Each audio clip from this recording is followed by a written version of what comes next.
Mesdames, Messieurs, bonjour. Quand j'étais jeune, mon père m'a fait la lecture d'un livre. Je me rappelle très bien, c'était dans le salon chez nous. C'était un beau jour comme aujourd'hui, bien ensoleillé. Et je me rappelle que ça avait été super intéressant, puis ça m'a donné le goût de la lecture. Avec pour vous, en cette semaine du jour de la Terre, le 22 avril, eh bien, je vais vous faire la lecture de l'ouvrage qui s'intitule Rejoignez-nous de l'environnementaliste Greta Thunberg. C'est disponible en ligne, c'est super intéressant. Alors, sans plus tarder, on commence. Installez-vous comme il faut. C'est parti. C'est à 8 ans que pour la première fois, j'ai entendu parler du changement climatique ou du réchauffement global. On m'a dit que c'était quelque chose que les humains avaient créé par leur seule façon de vivre. On m'a alors demandé d'éteindre les lumières pour économiser l'énergie et de recycler le papier pour protéger les ressources. Je me souviens avoir pensé que c'était très étrange que les humains, qui ne sont rien d'autre qu'une espèce animale, soient capables de modifier le climat. Parce que si vraiment c'était le cas, on ne parlerait de rien d'autre. Si vraiment c'était en train d'arriver, dès qu'on allumerait la télévision, on n'entendrait parler que de cela. Les gros titres, la radio, les journaux, personne ne pourrait lire ou entendre parler de quoi que ce soit d'autre. Comme si une guerre mondiale avait éclaté, ou quelque chose comme ça. Mais personne n'en parlait jamais. Si brûler de l'énergie fossile était si mauvais que cela, si ça pouvait menacer notre propre existence, comment pouvions-nous continuer comme si de rien n'était? Pourquoi n'y avait-il aucune restriction? Pourquoi cela n'était-il pas illégal? Pour moi, cela n'avait aucun sens. C'était trop irréel. Quand j'ai eu 11 ans, je suis tombé malade, en dépression. J'ai cessé de parler et de m'alimenter. Et en 2 mois, j'ai perdu près de 10 kilos. Un peu plus tard, on m'a diagnostiqué un syndrome d'Asperger, un trouble obsessionnel compulsif et un mutisme sélectif. Tout cela veut simplement dire que je parle uniquement quand cela est nécessaire, comme c'est le cas maintenant. Pour celles et ceux qui souffrent de la même chose, presque tout est soit blanc, soit noir. On ne sait pas mentir et on a peu d'intérêt pour ce jeu social que beaucoup semblent particulièrement apprécier. Et à bien des niveaux, je pense que nous, les autistes, nous sommes les normaux et que vous, les autres, vous êtes des gens plutôt étranges. Surtout au sujet de la crise environnementale. Tout le monde s'accorde à dire qu'elle est une menace existentielle, le défi le plus important de notre époque, et pourtant personne ne bouge. Tout continue comme si de rien n'était. Je ne comprends pas cela. Car si les émissions carbone doivent s'arrêter, alors nous devons arrêter les émissions carbone. Pour moi, c'est blanc ou noir. Il n'y a pas de zone grise quand on parle de survie. Soit on continue d'agir en tant que civilisation, soit non. Nous devons changer. Pour éviter un réchauffement de plus de 2 degrés, des pays comme la Suède doivent commencer à réduire leurs émissions de 15 par année. Comme le groupe d'experts intergouvernemental sur l'évolution du climat, le GIEC, l'a récemment démontré, limiter le réchauffement à 1,5 degré aurait des effets considérables sur le climat. Mais nous sommes incapables d'imaginer ce que cela signifie en termes de réduction des émissions. On pourrait penser que chacun de nos hommes et femmes politiques, de nos médias, ne parlerait que de cela. Mais personne n'en parle jamais. Tout comme personne ne parle jamais des gaz à effet de serre déjà emprisonnés dans l'atmosphère ou de la pollution de l'air qui se cache aussi dans le réchauffement. À cause d'eux, même si nous arrêtions tout recours aux énergies fossiles, il y aurait déjà un réchauffement inévitable de l'ordre de 0,5 à 1 degré. Tout comme personne ne parle jamais du fait que nous sommes en train de vivre la 6e extinction de masse. Jusqu'à 200 espèces disparaissent chaque jour. La vitesse d'extinction est de 1000 à 10 000 fois supérieure à la normale. De plus, personne ne parle jamais d'équité ou de justice climatique, des principes pourtant clairement posés au cœur de l'accord de Paris. Ils sont incontournables si nous voulons que l'accord fonctionne à l'échelle mondiale. Compte tenu des niveaux actuels d'émissions, cela implique que les pays développés doivent parvenir à 0 émission dans les 6 à 12 ans pour que les populations des pays les plus pauvres puissent se doter des infrastructures que nous possédons déjà, comme les routes, les hôpitaux, des centrales électriques, des écoles ou encore l'accès à l'eau potable. Car comment pouvons-nous espérer que des pays comme l'Inde ou le Nigeria s'intéressent aux questions climatiques si nous, qui avons déjà tout, ne sommes pas capables d'y accorder la moindre seconde d'attention. Ou d'accorder la moindre seconde d'attention à l'accord de Paris. Alors pourquoi ne réduisons-nous pas nos émissions? Pire encore, pourquoi les laissons-nous augmenter? Sommes-nous en train d'engendrer une extinction de masse en toute connaissance de cause? Sommes-nous devenus diaboliques? Non, bien sûr que non.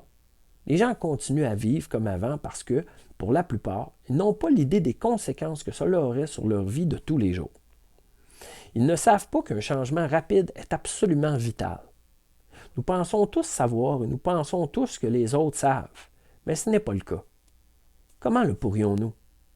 S'il y a vraiment une crise et si cette crise est causée par nos propres émissions, nous devrions voir des conséquences, non? Pas seulement des villes inondées, des dizaines de milliers de personnes décédées et des nations entières réduites à des piles d'immeubles effondrés. Nous devrions voir des réglementations. Mais non, peu de personnes parlent de ce sujet. Il n'y a pas de gros titres, de sommets d'urgence, de flash d'infos. Personne n'agit comme si nous étions en crise. Même les plus grands scientifiques du climat ou les politiciens dits verts continuent de voyager autour du monde en avion, mangent la viande et consomment des produits laitiers.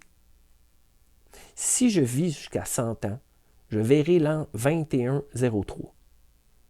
Les dirigeants du monde, quand ils pensent au futur, ne voient jamais au-delà de l'an 2050. Cette année-là, dans le meilleur des cas, je ne serai même pas à la moitié de ma vie. Et que va-t-il se passer ensuite? En 2078, je célébrerai mon 75e anniversaire. Si j'ai des enfants, peut-être passeront-ils la journée avec moi. Peut-être me poseront-ils des questions sur vous, les gens de 2019. Peut-être qu'ils me demanderont pourquoi vous n'avez rien fait alors qu'il était encore possible d'agir. Ce que nous faisons ou ne faisons pas maintenant, tout de suite, aujourd'hui, va affecter l'intégralité de ma vie et de celle de mes enfants et de mes petits-enfants. Ce que nous faisons ou ne faisons pas maintenant, tout de suite, ne pourra pas être défait par ma génération. Certains me disent que je ferais mieux d'aller à l'école, que je ferais mieux d'étudier et de devenir à mon tour une scientifique du climat. Pour résoudre la crise climatique, ça serait mieux. Mais la crise climatique a déjà été résolue. Oui, nous avons déjà tous les faits et les solutions. Tout ce dont nous avons besoin, c'est de nous réveiller et de changer. Et pourquoi au juste est-ce que je devrais étudier pour un avenir qui pourrait bientôt ne plus exister parce que personne ne fait rien pour le sauver? Quel est l'intérêt de suivre les enseignements du système scolaire quand les plus grands scientifiques issus du même système scolaire ne sont pas écoutés par nos politiciens et nos sociétés? Beaucoup racontent que la Suède n'est qu'un tout petit pays et que son action importe peu. Mais si une poignée d'enfants peut faire la une des journaux du monde entier en n'allant pas à l'école pendant quelques semaines, imaginez ce que nous pourrions faire tous ensemble si seulement nous en avions envie. Et c'est là en général que les gens se mettent à évoquer l'espoir. Les panneaux solaires, les éoliennes, l'économie circulaire et tout cela. Mais pas moi. Nous avons parlé de toutes ces choses pendant 30 ans avec nos beaux discours et nos jolies histoires optimistes de changement. Je suis désolé, mais cela ne marche pas. Car si cela avait marché, les émissions auraient diminué. Et ce n'est pas le cas. Bien sûr, nous avons besoin d'espoir, bien sûr. Mais nous avons encore plus besoin d'action. Quand on commence à agir, l'espoir est partout.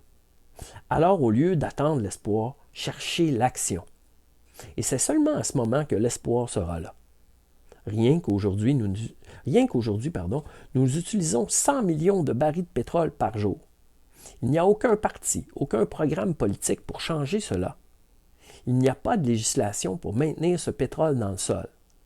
Nous ne pouvons donc pas sauver le monde en respectant les règles, car les règles ont besoin d'être changées. Tout doit changer, et cela doit démarrer aujourd'hui.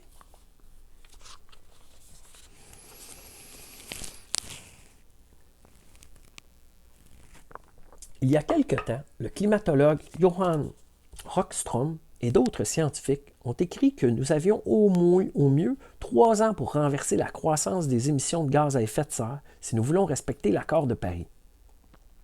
Des mois se sont écoulés Et dans l'intervalle, d'autres scientifiques ont répété la même idée. Beaucoup de choses ont empiré et les émissions de gaz à effet de serre ont continué d'augmenter. Il nous reste donc probablement encore moins de mois que Johan Rockström le prétend. Si les gens savaient cela, ils n'auraient pas besoin de me demander pourquoi je me passionne pour l'évolution du climat. Si les gens savaient que les scientifiques considèrent que nous n'avons que 5% des chances de respecter l'accord de Paris, si les gens savaient que dans quel scénario cauchemardesque nous allons plonger si nous ne maintenons pas le réchauffement climatique sous la barre des 2 degrés, ils n'auraient pas besoin de me demander pourquoi je fais la grève de l'école devant le Parlement suédois, les vendredis. Parce que si tout le monde savait à quel point la situation est grave, à quel point rien n'est fait, alors ils viendraient tous s'asseoir à nos côtés. En Suède, nous vivons comme si nous avions les ressources de 4,2 planètes en moyenne. Notre empreinte carbone figure parmi les 10 pires au monde. Cela veut dire que chaque année, la Suède vole les ressources de 3,2 planètes aux générations futures. Ceux d'entre nous qui appartiennent à ces générations futures aimeraient que la Suède arrête cela, tout de suite. Ceci n'est pas un texte politique. Nos grèves pour le climat n'ont rien à voir avec la politique des partis. Parce que le climat et la biosphère se fichent de nos politiques et de nos mots creux. Seuls nos actes leur importent. Ceci est un cri d'alarme. À tous les journaux qui ne couvrent pas le changement climatique, bien que l'été dernier, par exemple, alors que les forêts de Suède brûlaient, ils titraient que le climat était le défi de notre époque, à vous tous qui n'avez jamais traité la crise climatique comme une crise, à tous les influenceurs qui sont toujours prêts à défendre n'importe quoi sauf le climat, à tous les partis politiques qui prétendent prendre la question climatique au sérieux, à vous les politiciens qui nous ridiculisez sur les réseaux sociaux, qui me dénigrez pour que les gens puissent me traiter d'attardé mental, de pute, de terroriste et de bien d'autres choses encore. À vous tous qui décidez de regarder ailleurs parce que vous êtes plus effrayés par les changements nécessaires pour remédier à la catastrophe climatique que par la catastrophe climatique elle-même, il n'y a pas pire que votre silence. Le futur de toutes les générations à venir repose sur vos épaules. Celles et ceux d'entre nous qui sont toujours des enfants ne pourront pas changer ce que vous faites aujourd'hui quand ils seront en âge de le faire. Chaque personne compte. Tout comme chaque émission compte. Chaque kilo. Tout compte. Alors, s'il vous plaît, considérez la crise climatique comme la crise gravissime qu'elle est et donnez-nous un futur. Nos vies sont entre vos mains. Notre maison brûle. Je suis là pour vous le dire. Notre maison brûle. Selon le GIEC, il ne reste que 12 ans avant de ne plus pouvoir réparer nos erreurs. Durant cette période, des changements sans précédent dans tous les pans de société devront avoir lieu, et notamment une réduction des émissions de CO2 de 50%. Et notez bien que ces chiffres ne prennent pas en compte les aspects d'équité, lesquels sont absolument nécessaires pour faire fonctionner l'accord de Paris à l'échelle mondiale. De même qu'ils ne tiennent pas compte des points de bascule et effets rétroactifs comme celui de la fonte du permafrost en Arctique qui libère du méthane à haute dose. Dans certains endroits du monde, comme à Davos, les gens aiment se raconter des histoires de réussite. En Suisse, mais leur réussite financière a un prix inimaginable. À propos du changement climatique, nous devons admettre que nous avons échoué sur toute la ligne. Tous les mouvements politiques dans leur forme actuelle ont échoué. Tous les médias ont échoué à alerter le grand public. Mais les Homo sapiens n'ont pas encore échoué. Oui, nous sommes en train d'échouer, mais il est encore temps d'inverser le cours des choses. Nous pouvons encore résoudre le problème. Tout est encore entre nos mains. Seulement, à moins de reconnaître l'échec généralisé de nos systèmes actuels, nous n'avons aucune chance. Nous sommes face à un désastre de souffrances inimaginables pour d'immenses parties de la population. Et ce n'est plus le moment de parler poliment ou de réfléchir à ce qui peut être dit ou pas. C'est le moment de parler franchement. Résoudre la crise climatique est le défi le plus complexe et le plus ambitieux que l'Homo sapiens ont eu à affronter. La solution principale est pourtant si simple que même un enfant pourrait comprendre. Il faut arrêter nos émissions de carbone. À nous de le faire ou pas.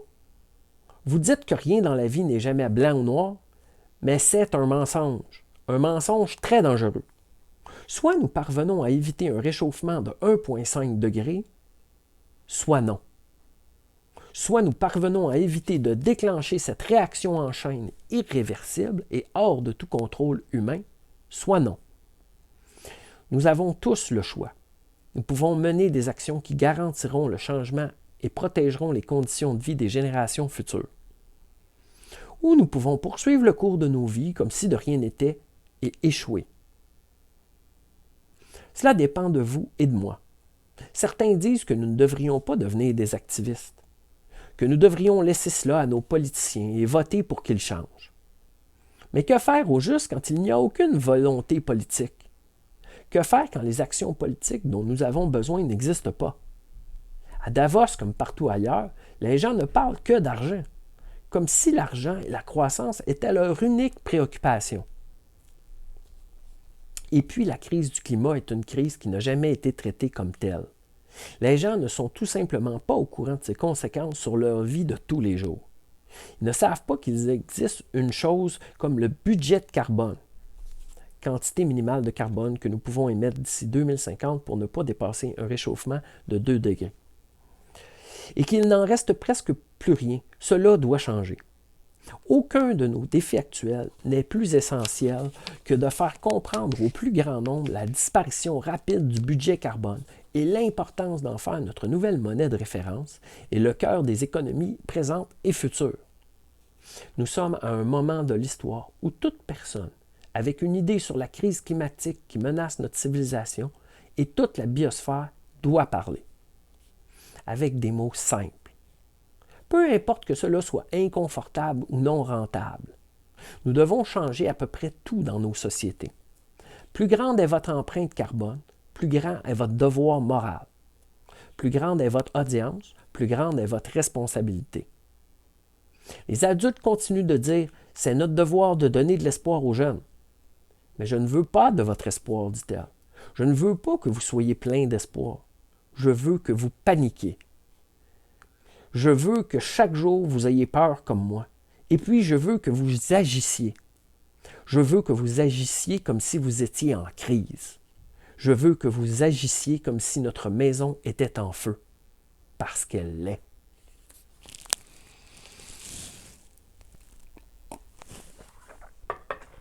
Chaque vendredi, je m'assois au pied du Parlement suédois et je continuerai jusqu'à ce que la Suède respecte l'accord de Paris. Je demande à tout le monde de faire de même, où que vous soyez. Asseyez-vous au pied de votre Parlement ou devant des bureaux de votre gouvernement jusqu'à ce que votre nation prenne toutes les mesures pour limiter le réchauffement global à 2 degrés. Le mois dernier, le secrétaire général de l'ONU a annoncé que nous avions jusqu'à 2020 pour changer notre trajectoire et inverser la courbe des émissions pour respecter l'accord de Paris. Sinon, le monde sera face à une menace existentielle. Si vous n'avez pas besoin d'aller plus loin, vous n'avez pas besoin d'aller plus loin pour protester contre la crise du climat. Parce que le changement climatique est partout. Il suffit de vous rendre devant n'importe quel immeuble de votre gouvernement, où que vous soyez, sur la Terre. N'importe quel siège de multinationale du pétrole ou de l'énergie. N'importe quel supermarché, rédaction de journaux, aéroport, station-service, producteur de viande ou chaîne de télévision dans le monde. Personne ne fait ce qu'il faudrait. Tout et chacun doit changer. D'ailleurs, cela fait 25 ans que l'on manifeste pendant les conférences sur le climat des Nations Unies, demandant aux dirigeants mondiaux d'arrêter les émissions de carbone. Mais clairement, cela ne marche pas. Et les émissions continuent d'augmenter. Alors je ne vais rien leur demander. Au lieu de cela, je vais demander aux médias de commencer à traiter cette crise comme une crise. Au lieu de cela, je vais demander aux gens du monde entier de réaliser que nos leaders politiques nous ont mis en échec. Des dizaines de milliers d'enfants ont fait la grève pour le climat dans les rues de Bruxelles à Paris. Des centaines de milliers font de même partout dans le monde. Nous sommes en grève de l'école parce que nous avons fait nos devoirs. Les gens nous disent toujours qu'ils sont pleins d'espoir, qu'ils espèrent que les jeunes sauveront le monde. Mais nous n'allons pas sauver le monde. Il ne reste pas suffisamment de temps pour que nous grandissions et prenions les commandes. Parce qu'en 2020, nous devons avoir inversé la courbe de nos émissions de carbone. C'est l'an prochain. Nous savons que les hommes et les femmes politiques ne veulent pas nous parler. Très bien. Nous ne voulons pas leur parler non plus. À la place, nous voulons qu'ils parlent aux scientifiques, qu'ils les écoutent enfin. Parce que nous ne faisons que répéter ce qu'ils disent et redisent depuis des décennies. Nous voulons que vous respectiez l'accord de Paris et les préconisations des rapports du GIEC. Nous n'avons aucun autre manifeste politique ou demande que celle-là. Écoutez la science. Quand la plupart des politiciens parlent de grève de l'école pour le climat, ils parlent d'à peu près tout sauf de la crise du climat. Beaucoup d'entre eux détournent la question et débattent de savoir si nous sommes en train d'encourager l'absentéisme ou si nous ne devrions pas plutôt aller à l'école. Ils inventent toutes sortes de conspirations et font de nous des marionnettes incapables de penser par elles-mêmes. Ils font tout ce qu'ils peuvent pour détourner l'attention de la crise du climat et changer de sujet. Ils ne veulent pas en parler parce qu'ils savent très bien qu'ils ne peuvent pas gagner cette bataille. Ils savent très bien qu'ils n'ont pas fait leur devoir, mais nous les avons faits. Si vous aviez fait vos devoirs, vous comprendriez que nous avons besoin d'un nouveau projet politique. Nous avons besoin d'une économie totalement repensée en fonction de ce qu'il reste de notre budget carbone déjà faible. Mais cela n'est pas suffisant. Oui, nous avons besoin d'une toute nouvelle façon de penser. Le système politique que vous avez créé ne fonctionne que sur le principe de la compétition. Vous trichez autant que vous le pouvez, puisque le plus important, c'est de gagner, uniquement pour avoir plus de pouvoir. Nous devons arrêter cela. Nous devons arrêter de nous battre les uns contre les autres en permanence. Nous devons coopérer et partager les ressources de la planète de façon équitable. Nous devons commencer à vivre dans les limites de ce que la planète propose, à nous concentrer sur les questions d'équité et prendre quelques pas de recul au nom de la vie des différentes espèces. Il faut que nous protégions la biosphère, l'air, les forêts, la terre. Cela paraît bien naïf, mais si vous aviez fait vos devoirs, vous sauriez que nous n'avons pas d'autre choix. Nous devons utiliser chaque parcelle de notre être pour stopper le changement climatique. Car si nous n'y parvenons pas, tous nos progrès et nos accomplissements n'auront servi à rien. Et l'héritage politique de nos dirigeants actuels sera le plus grand échec de toute l'histoire de l'humanité. On se souviendra d'eux comme des pires criminels de tous les temps parce qu'ils auront décidé de ne pas écouter et de ne pas agir. Mais cela pourrait être différent. Il est encore temps. On nous dit que l'Union européenne entend poser son objectif de réduction des émissions de carbone à 45 % en dessous des émissions de 1990 d'ici 2030. Certains disent que c'est bien, que c'est ambitieux. Mais cet objectif ne suffira toujours pas à maintenir le réchauffement climatique sous la barre des 1,5 degrés. Cet objectif ne suffit pas à protéger le futur des enfants d'aujourd'hui. Si l'Union européenne entend sérieusement s'engager à limiter le réchauffement climatique à 2 degrés, elle doit réduire ses émissions carbone de 80 % d'ici 2030. Et cela inclut le transport aérien et maritime. C'est donc 2 fois plus ambitieux que la proposition actuelle. Les actions requises vont au-delà de tout manifeste ou parti politique. À nouveau, nos dirigeants ont glissé leur désastre sous le tapis pour que notre génération le nettoie ensuite. Certains disent que nous nous battons pour notre futur. C'est faux. Nous ne nous battons pas pour notre futur. Nous nous battons pour le futur de tout le monde. Et si vous pensez que nous ferions mieux d'aller à l'école, alors nous suggérons que vous nous remplaciez dans la rue, que vous fassiez la grève vous-même, ou plutôt que vous nous rejoigniez pour accélérer les choses. Et pardonnez-moi, mais dire que tout va très bien se passer tout en continuant à faire comme avant nous donne aucun espoir. C'est même l'opposé de l'espoir. Et pourtant, c'est exactement ce que vous faites. Vous ne pouvez pas rester sans rien faire à attendre que l'espoir vous tombe dessus. Ou alors vous agissez comme des enfants irresponsables et gâtés. Vous n'avez pas l'air de comprendre que l'espoir est une chose que vous devez aller chercher, que vous devez gagner. Et si vous êtes encore là, à raconter que nous sommes en train de gâcher notre précieux temps d'apprentissage, alors laissez-moi vous rappeler que nos dirigeants ont gâché des décennies au déni et en inaction. Et comme le temps est en train de nous échapper, nous avons décidé d'agir. Nous avons commencé à nettoyer votre désastre. Et nous ne nous arrêterons pas tant que nous n'aurons pas fini.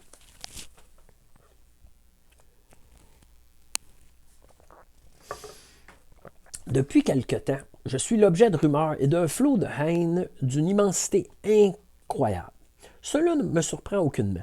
Je sais que, comme la plupart des gens ne saisissent pas l'ampleur de la crise du climat, ce qui est compréhensible, car elle n'a jamais été traitée en tant que telle. Une grève de l'école pour le climat leur semble étrange. Alors permettez-moi de clarifier 2 ou 3 choses me concernant. En mai 2018, j'ai figuré parmi les gagnants d'un concours d'articles concernant l'environnement organisé par le Svenska Dagbladet, un journal suédois. Mon texte a été publié et quelques personnes m'ont écrit comme Bo Thoren de Fossil Free Lapland. Il dirigeait un groupe de travail, surtout avec des jeunes qui voulaient faire quelque chose contre le changement climatique. À cette occasion, j'ai eu plusieurs rendez-vous téléphoniques avec d'autres activistes. Le but était de dresser une liste d'idées nouvelles susceptibles d'attirer l'attention sur la crise climatique. Beau a émis quelques idées d'action de l'organisation de marches jusqu'au projet assez vague de grève et de l'école que les enfants feraient dans la cour de récréation ou en classe, par exemple. C'était directement inspiré des lycéens de Parkland, aux États-Unis, qui avaient refusé de retourner à l'école après la tuerie qui y avait eu lieu. J'ai bien aimé l'idée d'une grève de l'école. Alors je l'ai développée et j'ai essayé de mobiliser quelques jeunes autour de moi. Mais personne n'était vraiment intéressé. Ils pensaient qu'une version suédoise des marches du monument Zero Hour aurait plus d'impact. J'ai donc fait la grève de l'école toute seule et j'ai arrêté de discuter avec eux. Quand j'ai annoncé mon projet à mes parents, ils ne l'ont pas adoré. Ils ne soutenaient pas l'idée d'une grève de l'école et ils m'ont dit que si je me lançais, ce serait toute seule, sans aucune aide de leur part. Le 20 août 2018, je me suis assise au pied du Parlement suédois. J'ai distribué des tracts avec une longue liste de faits et données au sujet de la crise du climat et des explications sur mon acte. Puis j'ai tout de suite posté sur Twitter et Instagram ce que j'étais en train de faire. Et c'est vite devenu viral. Des journalistes ont alors commencé à venir me voir. Un entrepreneur suédois, plutôt actif dans la mouvance écologique, Igmar Renshog, fut l'un des premiers à arriver. Il m'a parlé et a pris quelques photos qu'il a postées sur Facebook. C'était la première fois que je le rencontrais ou lui parlais. Je ne l'avais jamais vu auparavant. Beaucoup de gens aiment répandre des rumeurs affirmant qu'il y a des gens derrière moi, que je suis payé ou utilisé pour faire ce que je fais. Mais la seule personne derrière moi, c'est moi-même. Mes propres parents étaient tout sauf des activistes du climat jusqu'à ce que je les rende conscients de la catastrophe. Je n'appartiens à aucune organisation. Il m'arrive de soutenir ou de coopérer avec plusieurs ONG qui travaillent pour le climat ou l'environnement. Mais je suis entièrement indépendante et ne représente que moi-même. Je fais cela de façon bénévole. Je ne reçois d'argent ou de promesses de gain de personne. Personne lié à moi ou à ma famille n'en profite. Et bien sûr, cela restera comme ça. Je ne connais aucun activiste du climat qui fait cela pour l'argent. Cette idée est totalement absurde. Aussi, je ne voyage qu'avec la permission de mon école et mes parents paient pour mes billets et hébergements. Et oui, j'écris mes propres discours. Mais comme je sais qu'ils vont toucher beaucoup de monde, je demande souvent conseil. Il y a quelques scientifiques auxquels je demande régulièrement de l'aide sur la manière de m'exprimer sur certaines questions complexes. Je veux que tout ce que je dis soit parfaitement exact afin de ne véhiculer aucune fausse information ou chose qui pourrait être mal comprise. Certaines personnes se moquent de moi parce que je suis Asperger. Mais c'est tout sauf une maladie. C'est un cadeau. Des gens disent que parce que je suis Asperger, je ne peux pas, par définition, m'être mise dans ce rôle. Mais c'est exactement la raison pour laquelle j'y suis parvenu. Parce que si j'avais été normal et sociable, j'aurais rejoint une organisation ou montré la mienne. Mais comme je ne sais pas me mêler des autres, j'ai fait cela à la place. J'étais tellement frustré que rien ne soit entrepris contre la crise climatique que j'ai senti que je devrais faire quelque chose, quoi que ce soit. Et parfois, ne rien faire, comme s'asseoir à l'extérieur de son Parlement, en dit plus long que tout ce que vous pourriez faire. Un murmure peut être plus puissant qu'un cri. Il y a aussi cette idée que je parle et j'écris comme une adulte. À ceux qui pensent cela, je réponds, ne pensez-vous pas qu'une personne de 16 ans puisse parler pour elle-même? D'autres considèrent que je simplifie trop les choses quand je dis, par exemple, que la crise du climat se réduit à un choix entre blanc ou noir, ou que nous devons arrêter les émissions de carbone, ou que je veux que vous paniquiez. Mais je dis seulement cela parce que c'est vrai. Oui, la crise du climat est le défi le plus complexe que nous ayons à affronter, et cela va requérir tout de nous pour que nous puissions l'arrêter. Et la solution est bien blanche ou noire. Nous devons cesser les émissions de gaz à effet de serre. Et quand je dis que je veux que vous paniquiez, je veux dire que nous devons traiter cette crise comme une urgence absolue. Quand votre maison est en feu, vous ne vous asseyez pas pour parler de combien elle sera belle quand elle sera reconstruite une fois que vous aurez éteint les flammes. Si votre maison brûle, vous courez dehors et vous vous assurez que tout le monde a pu s'échapper pendant que vous appelez les pompiers. Cela demande un certain niveau de panique. Il y a un autre argument contre lequel je ne peux rien, le fait que je suis juste une enfant et que nous ne devrions pas écouter les enfants. Cela peut facilement se résoudre. Écoutez la science à la place. Parce que si tout le monde écoutait les scientifiques et les faits auxquels je me réfère tout le temps, personne n'aurait à m'écouter moi ou les centaines de milliers d'enfants en grève de l'école pour le climat, et ce partout dans le monde. Alors nous pourrions tous retourner à l'école. Je suis juste une messagère, et pourtant je fais l'objet de tant de haine. Je ne dis rien de nouveau, seulement ce que les scientifiques répètent depuis des années. Et je suis d'accord avec vous, je suis trop jeune pour cela. Cela ne devrait pas être aux enfants de faire cela. Mais votre attitude ne nous laisse pas le choix et nous pensons qu'il faut que nous continuions. Merci à vous tous pour votre soutien. Cela me donne de l'espoir. Voilà, c'était le livre Rejoignez-nous de Greta Thunberg, traduit en français par Flore Vasseur. Merci à tous. Bon travail. Non, je sais pas.